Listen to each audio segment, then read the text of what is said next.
मधला नळ, बाबा करतात दाढी तेव्हा पाणी वाहते खळखळ, ताजं पाणी पाहिजे म्हणून आई ओतते भरलेला अर्धा घडा. शाळेत मात्र शिकावाच लागतो नागरिक शास्त्राचा धडा. सामाजिक स्वच्छता राखली पाहिजे अशी दुसरी ओळ वाचली आणि आठवलं, आजी टाकते खिडकीतून खाली गुंतावळी. रस्त्यात टाकला कचरा, त्यात एवढं काय झालं, घरामधून बाहेर टाकला तेवढं पुढे झालं. तंबाखूच्या पिचकारीचा तर रस्त्यात असतो सडा, फक्त शाळेत शिकायचा असतो नागरिक शास्त्राचा धडा.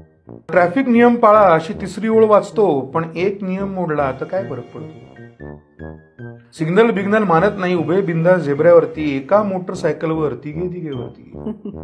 जर कोणी बोललं तर भांडण आणि शिव्या, लहान मोठा न बघता मुक्तपणे द्याव्या. कुठे कुठे पोचायची सगळ्यांनाच असते घाई आणि तरी सुद्धा वेळेवर कोणीच पोचत नाही. ट्रॅफिक जॅम झाला चालेल, शाळेला उशीर झाला चालेल, ऍक्सिडेंट झाला चालेल, अँब्युलन्स पोचली नाही चालेल, हॉर्न वाजवून वाजवून मात्र झाला पाहिजे राडा. कशाला शाळेत शिकायचा नागरिक शास्त्राचा धडा. खरं तर नागरिक शास्त्र 100 मार्कांचं हवं, मोठ्यांनी ते छोट्यांपर्यंत सहज पोचवून द्यावं. माझ्यामुळे इतरांना त्रास होणार नाही एवढंच असतं नागरिक शास्त्र, बाकी काही नाही.